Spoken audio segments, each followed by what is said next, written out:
que hoje, nos dias de hoje, eu acho que se perdeu um pouco, né? Eu acho que também falta um pouco de imaginação dos pais. Tem N atividades que podem ser feitas em casa. Eu pergunto assim, quanto tempo faz que um pai ou uma família não se reúnem na mesa de jantar para montar um quebra-cabeça? Porque acham que a única atividade que existe dentro de casa é computador ou televisão. Contar uma história, sua melhor história de infância, né? Eu acho que está faltando um pouco de criatividade dos pais, porque criança também se estressa.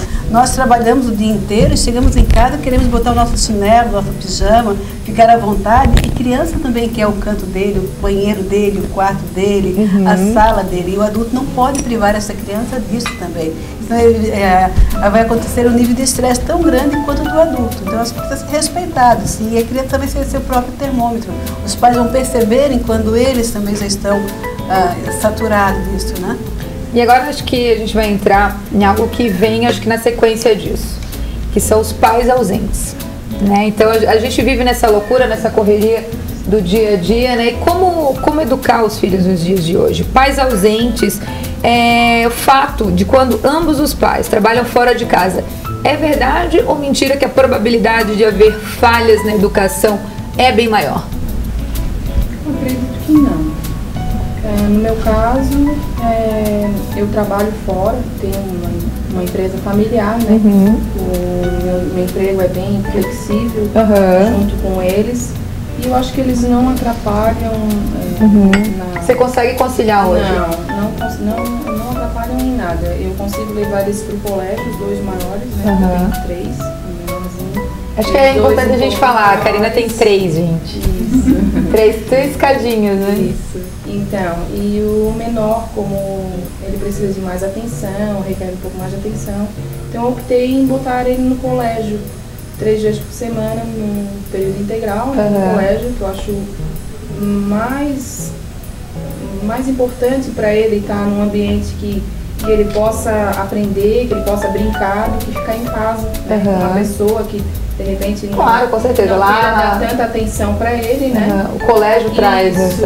E eu consigo levar os 2 maiores comigo e consigo ficar perto deles, consigo fazer as tarefas escolares deles. Então tu montou meio que uma grade. Isso, consigo levar. Uma organização que você tem, onde de manhã você cuida. Isso. Os pequenos, à tarde você trabalha, você tem seu trabalho normal. Isso, todos vão pro colégio, né? E à noite a gente volta para nossa rotina, pro nosso cantinho.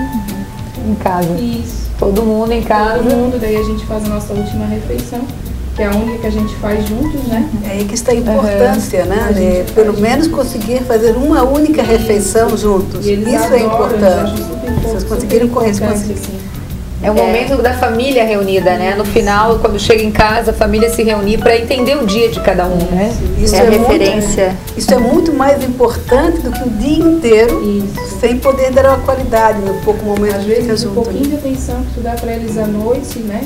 Mãe, aconteceu isso comigo no colégio, eu fiz isso hoje, eles adoram. Então, só ser ouvidos, né? Isso. Poder parar e ouvir, né? Acho que isso que normalmente, quando a gente chega em casa, às vezes também você tem outras coisas para fazer.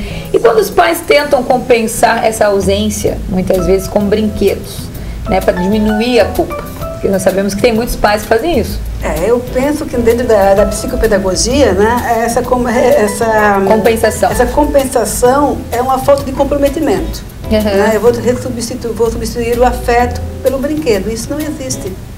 É uma coisa momentânea, você vê a criança feliz naquele momento. E criança não precisa de brinquedo, os pais compram o brinquedo, porque a criança precisa de brincadeira, e por acaso pode vir algum brinquedo na brincadeira. A criança precisa da atenção dos pais, da escolta, e muito mais importante é essa escuta, né? O pouco momento que está com qualidade com a criança. Às vezes uns 5 minutos de contando historinha antes de dormir, lendo um pouquinho para eles, é o suficiente para que eles virem para o lado e durmam satisfeitos. Né? Então, acho que essa compensação não deve existir, não é algo saudável. Né? Porque hoje ele pode se contentar com um brinquedo e amanhã vai se contentar com o quê? É verdade. E assim, nós estamos falando de pais ausentes. Pais ausentes, na concepção de vocês, são apenas aqueles que trabalham fora ou aqueles que estão sempre voltados para si mesmos, para si próprios, e acaba não sobrando espaço dentro deles para os filhos? Por exemplo, se condenam a mãe que trabalha fora, muitas vezes, porque aconteceu isso, porque você está trabalhando fora, você não tem tempo de dar atenção para ele, se julga essa mãe, que hoje é realizada, né? E se você não fizesse isso, se você abrisse mão de tudo isso para ficar só com o seu filho e fosse uma mãe frustrada, portanto, impedindo com esse teu sentimento de você exercer bem o seu papel com ele? Então, o que é mais viável hoje? Você ser uma mãe da atualidade bem realizada, estar bem com seu filho no pouco tempo que você tem, ou largar tudo para só viver ele, mas também ter uma frustração como mulher, como profissional no mercado de trabalho hoje? A criança, ela já nasce num ambiente onde provavelmente a mãe está trabalhando. A criança de hoje, a maioria das mães trabalham fora. Os uma pais, realidade. É uma realidade. Então, ela já nasce nesse ambiente. Então, vai tudo depender da forma como essa família estruturou essa dinâmica, né? Então, normalmente o casal, é importante que haja uma cumplicidade, entre o casal, mas infelizmente ou felizmente a função da mulher é tripla mesmo, é cuidar do filho, cuidar da casa e ainda cuidar do trabalho. Porque tem maridos que não, você teve o filho, então agora você fica em casa e cuida das crianças. Aquela mulher se sente frustrada. Essa é uma opção, né? Então, às vezes existe isso entre o casal, né? Então, e você acha que você está fazendo bem para o seu filho, mas não está fazendo bem para você. Eu acho que isso até faz mal para a mulher. E o filho pega uma mãe amarga às vezes. Tem que se satisfazer, tem que se sentir bem. E a criança não influi nada nisso. E você vai acabar transmitindo isso para ela, né? Essa sua frustração, de uma certa maneira, vai acabar chegando nela. E chega uma hora que eles não querem só a mãe, não. Eles querem brincar, eles querem fazer amigos, amizades. Eles crescem pra viver. Pra vida. Pro mundo, né? Pro mundo. O meu menorzinho, ele tinha um aninho, ele queria extravasar, ele queria conhecer outros ambientes. Em casa só não era suficiente, ele já estava precisando de outros. Você acaba criando um vínculo de dependência e depois o rompimento desse vínculo é muito pior, eu acho, é muito mais frustrante do que se você já tivesse esse tipo de rotina organizado no seu dia. Bom, os meus nunca sentiram isso, eles foram para a escolinha bem cedo. Não teve muita escolha, né? Nenhum deles chorou, fez algum tipo de rena, eles adoravam.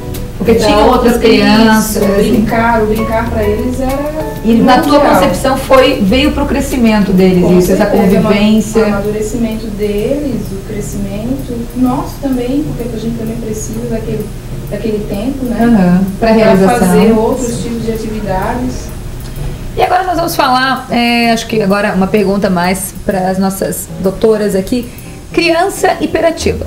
Como diagnosticar que o meu filho vive essa doença e como lidar com uma criança hiperativa? Que é tão difícil hoje, mas nós ouvimos falar muito. Tem várias amigas, inclusive, que têm, né, esse problema em casa, o filho em casa com isso, que é uma coisa que está se falando hoje em dia muito. Então nós vamos pensar o que é hiperatividade, excesso de movimento. Tá?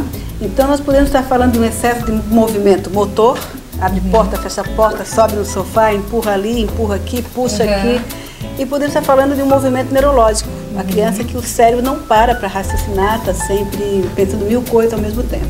Quando se fala em hiperatividade hoje, né, que é muito comum falar na escola, a nossa sociedade é hiperativa, né? É hipermercado, hipermega baixo e assim vai. Hiper de alguma coisa, hiper tudo. A própria sociedade é hiperativa. E quando nós colocamos nossos filhos com várias atividades, nós tornamos eles hiperativos, né, com várias funções. Então, o que nós temos que tomar cuidado é definir se é uma atividade motora, neurológica, ou se é comportamental. A comportamental é a educação. Então, poucas crianças são hiperativas neurologicamente, tá? Está num outro patamar. Só que hoje, banalizamos muito. É hiperativo, vai lá, toma remédio, a escola caminha, pede um diagnóstico, exige um diagnóstico, dá um remedinho, a criança fica ou melhor ou pior, ou não faz diferença nenhuma. Então, nós temos que tomar muito cuidado. Hoje, a hiperatividade está mais dentro do comportamento, da dinâmica familiar e, às vezes, da própria escola. Então, nós temos que entender que é antes do remédio, que é uma solução, mas é a última, é o último recurso, né? Uma educação, uma dinâmica mais centrada numa certa organização, elimina elimina muito esse quadro. Então nós não podemos banalizar. E hoje a educação não é algo doentio. E o adulto está patologizando, né, a educação.